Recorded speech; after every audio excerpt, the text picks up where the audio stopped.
Hi guys, so lately I've been going out learning how to use my new DJI Mavic 2 Pro drone, and the goal here is to become a competent drone pilot and be able to add drone footage to my videos.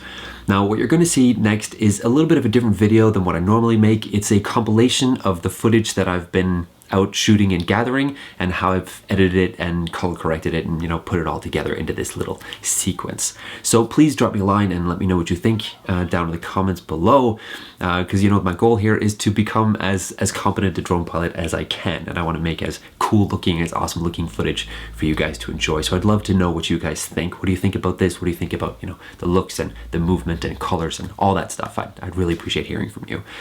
So without further ado, guys, this is East Norway in the fall. Enjoy.